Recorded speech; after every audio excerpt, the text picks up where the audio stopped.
আমরা জীবন নিয়ে অনেক দুশ্চিন্তা করি।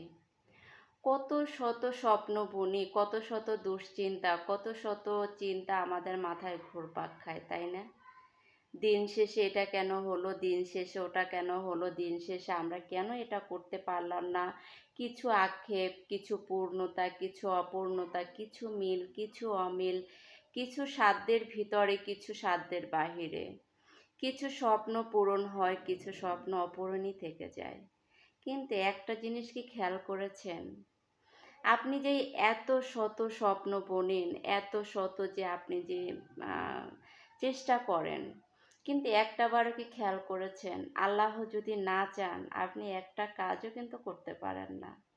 দেখেন, অনেকেই আছে, ঠিক আছে, অনেকেই আছে একটা কাজ সফল করার জন্য কত শত চেষ্টা, কত শত মনে করেন যে তার পরিশ্রম, হ্যাঁ, কিন্তু আল্লাহ যদি না চান সেই চেষ্টাটা কিন্তু কখনোই সফল করতে পারেন না, তাই না? তাই আমরা জীবন নিয়ে অনেক চিন্তা ভাবনা না করে আমরা আল্লাহর উপরে সিদ্ধান্তটা ছেড়ে দেই। কারণ হ্যাঁ, পরিকল্পনা করব, কিন্তু আল্লাহ যেটা ভালো মনে করেন সেটাই তিনি করবেন। আর কথা হচ্ছে যে অতীত নিয়ে কখনো চিন্তা করবেন না। অতীত মানে অতীত। অতীতকে যদি আপনি পিছনে ফেলে না আসতে পারেন তাহলে আপনি সামনে আগাতে পারবেন না। অতীত আপনার পিছু টান থেকেই যাবে যদি আপনি সেটাকে বারবার স্মৃতি হিসেবে রাখেন বারবার। হ্যাঁ, অতীত থেকে আপনি একটাই শিক্ষা গ্রহণ করবেন, সেটা হচ্ছে ভালো শিক্ষা। যে অতীতে আপনি এমন কিছু পেয়েছেন যে শিক্ষাটার মাধ্যমে আপনার ভবিষ্যৎ প্লাস প্রেজেন্ট ভালো হতে পারে। সেই ধরনের যদি আপনার কোনো শিক্ষা অতীত থেকে পান সেটা আপনি অবশ্যই মনে রাখবেন। কিন্তু বারবার সেই অতীতটাকে ধরে স্মৃতি হিসেবে রাখা এবং সেই অতীতটাকে নিয়েই আপনি মনে করেন সারা জীবন পার করা, এটা কখনো করবেন না। আমাদের অতীত, আমি মনে করি যে অতীতকে কখনো প্রেজেন্ট অ্যান্ড ফিউচারে আনাই যাবে না। যেটা অতীত সেটা অতীত, অতীত হয়ে গেছে। তো আমরা প্রেজেন্টকে সুন্দরভাবে বরণ করব এবং ভবিষ্যৎ, ভবিষ্যৎ তো আল্লাহর উপরে, ভবিষ্যতের পরিকল্পনা তো আল্লাহ ছাড়া কেউ বলতে পারেন না। তো সেই ভবিষ্যৎটা যাতে আমাদের সুন্দরভাবে হয়, কারণ প্রেজেন্ট আপনি যেটা করবেন সেই প্রেজেন্টের হিসেব করে কিন্তু আপনার ভবিষ্যৎ আসবে, প্রেজেন্টের হিসাব করে আপনার ফিউচার আসবে।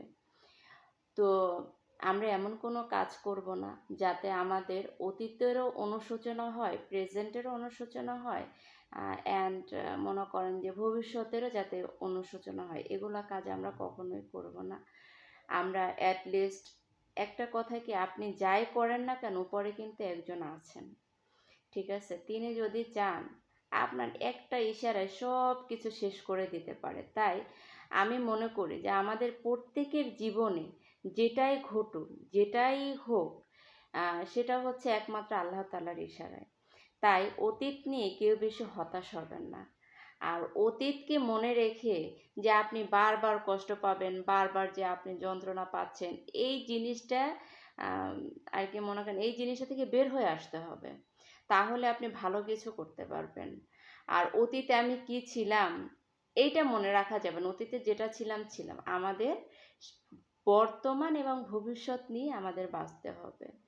জীবন একদিনের না, জীবন কিন্তু অনেকেই বলে 2 দিনের জীবন। সেই 2 দিনের জীবনটা পাড়ি দিতে কিন্তু বহু বছর সময় লেগে যায়। জীবনের এক একটা সেকেন্ডও কিন্তু অনেক বড়, অনেক বড়। এই ছোট্ট জীবনটার যে কত কত মূল্য, কত কত যে মনে করেন যে আপনার কি বলবো সময়, সেটা আমরা কিন্তু অনেকেই বুঝি না।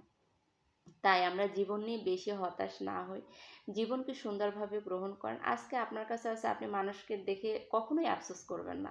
আল্লাহ আপনার কপালে যেটা নির্ধারণ করেছেন সেটাই আপনি পেয়েছেন, ঠিক আছে? আর আমি যে অন্য কারো দেখে খুব হিংসা করব, খুব মন খারাপ করব, সেটা না। যেটা যার তো আর কি নসিবে লেখা ছিল সেটাই সে পেয়েছে। তো সর্বশেষ একটা কথাই বলবো যে আল্লাহর উপর আমাদের তাওয়াক্কুল থাকতে হবে, ভরসা থাকতে হবে, তাহলেই আমরা সামনে আগাতে পারবো। আর অতীত নিয়ে কখনোই আফসোস করবেন না। আপনি বর্তমান এবং ভবিষ্যৎকে গ্রহণ করুন, তাহলে আপনি ভালোভাবে বাঁচতে পারবেন এবং প্রেজেন্ট টাইম আপনার জীবনে যেটা আছে সেটাকেই আপনি খুব ফুলফিলভাবে গ্রহণ করার চেষ্টা করুন। সবাইকে ভালো থাকবেন, সবাইকে অসংখ্য ধন্যবাদ।